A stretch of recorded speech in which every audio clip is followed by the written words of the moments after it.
Ko para mapatunayan ko ang pagmamahal ko sa ating bansa. July 27, 2003, unang nakilala si Lieutenant Senior Grade Antonio Trillanes IV. Isa siya sa mga lider na mahigit 300 sundalo ng grupong Magano na sumugod sa Makati. Pangyayaring tumatak sa kasaysayan ang tinawag na Mulmul Mutiny. Ang hiling ko sa inyo ngayong oras na ito ay buksan nyo lang ang isipan niyo. Hindi ko kayo pipiliting maniwala, pero gusto kong sabihin ito sa inyo. Baka sakaling magbukas ang isip mo. Dahil ang pagmamahal sa bayan, hindi mo pwedeng daanin sa kwentuhan, sa pagpapatawa, sa pagmumura. Madadaan mo ito sa katotohanan. Ito ang buong kwento ko. Noong 2016, nagsimula ka agad ng patayan.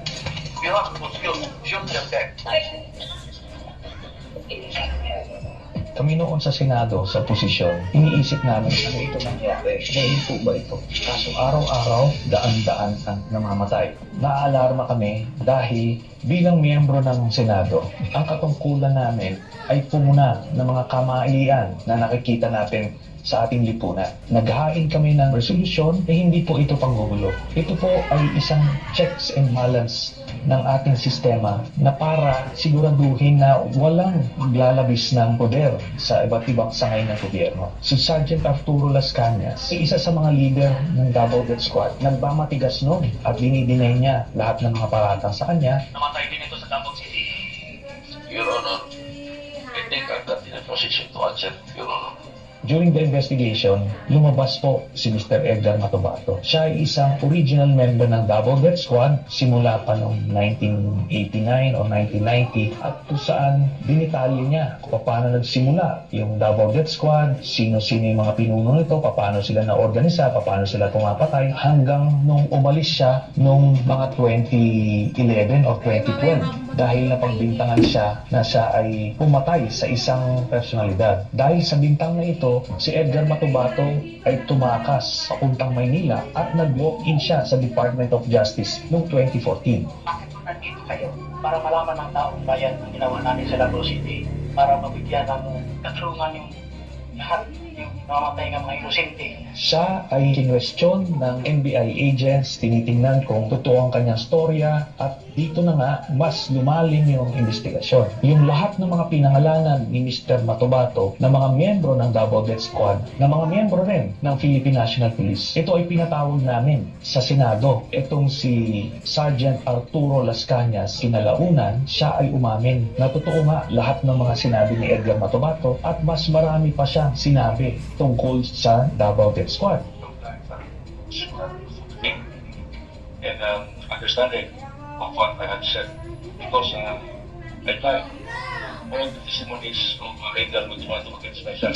Sila talaga ang nag-organisa ng Davao Death Squad under Mayor Rodrigo Duterte. At ang mga sinalaysay nila Edgar Matubato at Arturo Las Cañas ang mga naging basihan ng unang communication na naisampa sa International Criminal Court. Ito ay nung panahon na naging miyembro tayo ng ICC noong November of 2011 hanggang March of 2019. Si Arturo Las Cañas, masasabi ko na meron siyang photographic memory. Kaya nung siya ay in-interview na ng ICC investigators, isang linggo siyang na cross-examine. Sinubukan talaga, balibalik ta rin yung kanyang testimonya, pero pare-parehas ang lumabas na mga detalye. Ilang mga specific cases ng murder ang isinama niya sa kanyang 186-page affidavit kung sino yung mga miyembro ng hit squad, sino yung nag-drive yung getaway vehicle, gamit na pagpatay, saan pinatay, dinala at nilibig. Ganun kadetalye ang kanyang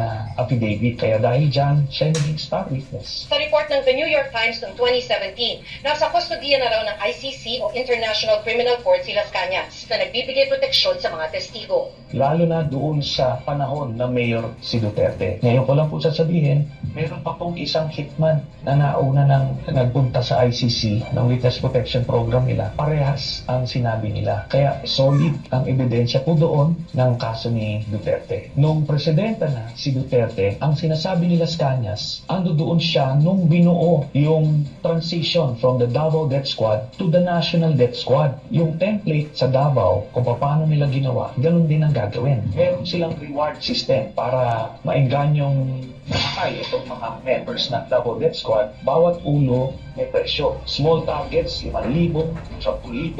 Pagka malalaking mga targets, meron 50,000, may 100,000, hanggang 300,000 dun sa isang pinapatay nila. Binibigyan sila ng picture, binibigyan sila ng address, binibigyan sila ng target, tapos pinupuntahan nila at pinapatay nila. Ina-assume nila Matubato at nila Cañas na kung ang sinabi sa kanila ay ito ay pusher o drug addict. Sa totoo lang, hindi nila alam kung ano yung sinusubo sa kanila. Nung binuo sila, ito ay paniniwala nila na sila ay nakakatulong sa lipunan. Nanililis nila yung mga dumi ng lipunan. Pero kinalaw, namamotivate na sila doon sa tiwala. Kaya dahil sa tiwala nila kay Duterte, akala nila lahat ng yun ay totoo. Hindi napapaisip sila kung totoo ba talagang mga alit-alipunan yung pinapatay. Kasi meron silang pinatay na isang pamilya. Mayroong mga asawa, may buntis na babae, tapos may anak na bata. Kaya doon sila nagtatanong, ano ba ito nangyayari talaga? Lumabas ang sagot noong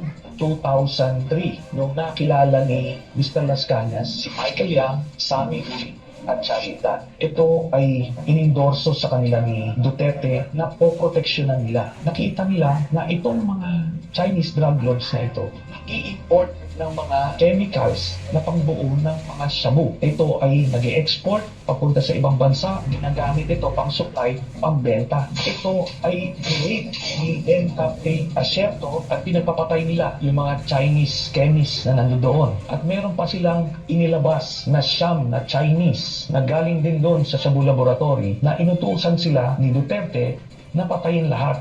Mr. President, you ordered the killing of Mr. Alan C. along with the other companions. That is not true. That is the job of the police. Lumalabas doon sa salaysay ni Arturo Las Cañas. Hindi alam ni Duterte na bago nila mapatay ay nakausap pa niya yung pinakang pinuno nung siyam na Chinese workers na si Alan C. na ang boss nila ay si Michael Yang at yung kanilang mga passport ay na kay Michael Yang. Another important observation, Mr. President, Alan C. said that his passport was taken by the operatives, while the 10 others, ang sabi po nila, hawak ng employer nila. And the employer was named as Michael Yang. What can you say about this? Nothing to do with it. Wala akong pakialam dyan. Yun na nga ang lumalabas na pinoproteksyonan na sikreto ni Duterte. Ang involvement niya sa isang drug lord sa Davao. Noong 2016, nung naging presidente, si dating Pangulong Rodrigo Duterte, isa sa mga unang appointees niya ay si Michael Yang bilang economic advisor. Kaya dito, magtataka tayo, bakit isang Chinese citizen ay gagawing economic advisor ng isang presidente? Kinalauna nakita namin kung bakit na ito ginawa para masabi na sa buong bürokrasya, sa AFP, PNP, DEAP, na protektado niya ito, tao niya ito, si Michael Yang.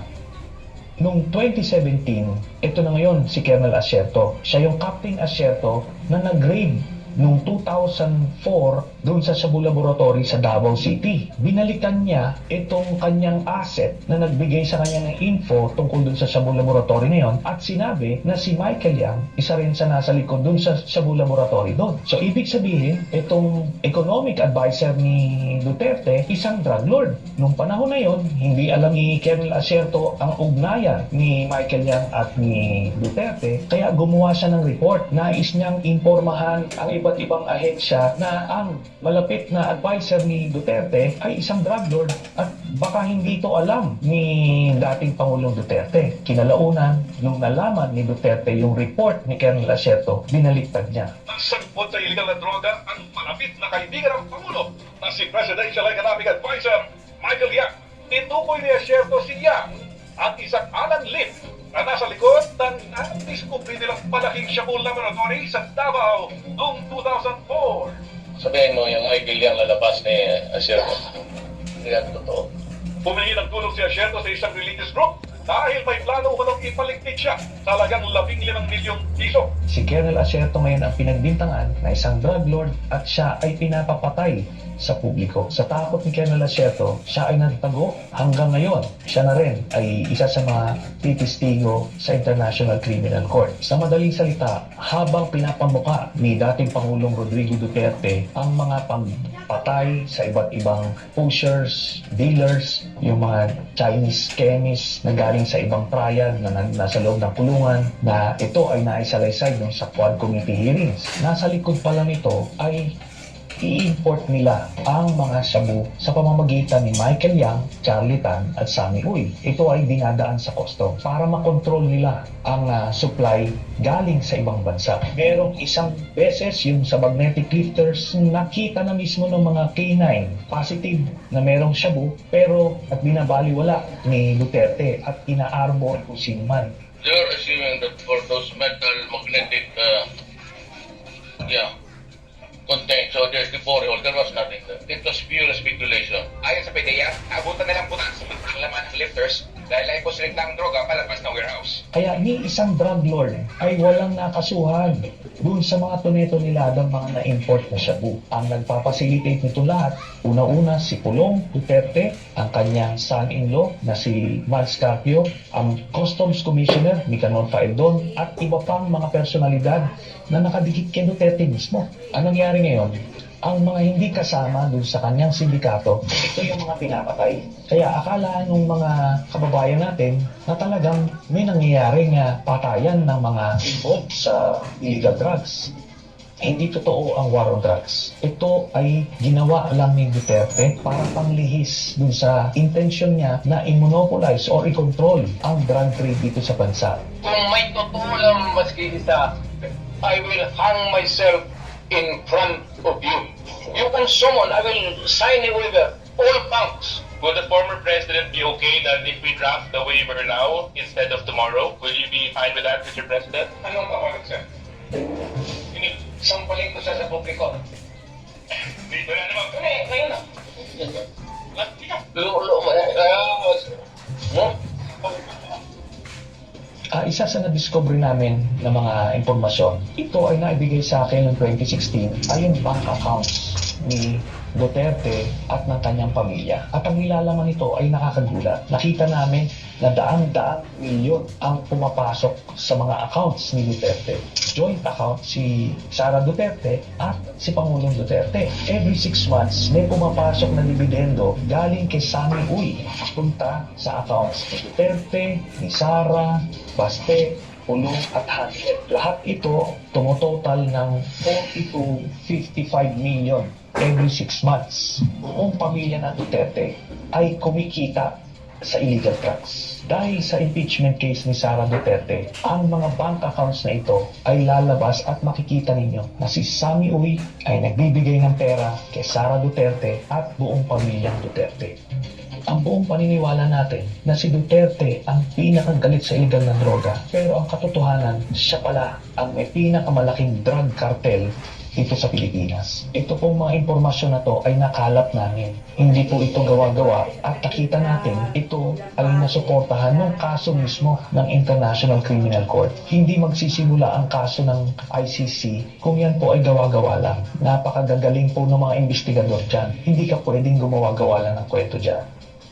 Hindi lang droga ang kinasangkutan ng sindikato ni Duterte. Nandiyan na yung Farmally at yung iba't ibang pinagkakitaan nung COVID. Isama na rito yung Sinovac na vaccine na tinubuan nila ng 2,000 piso bawat isang vial at umorder sila ng 50 million vials. Sa madaling salita, 100 billion pesos ang kinita sa isang transaksyon na ito. Ito rin ang dahilan kung bakit pinigilan nila ang pagpasok ng Pfizer at Moderna at inuna nila yung mahinang klaseng vaccine para sa mga Pilipino. Nandiyan na rin yung mga mass personal protective equipment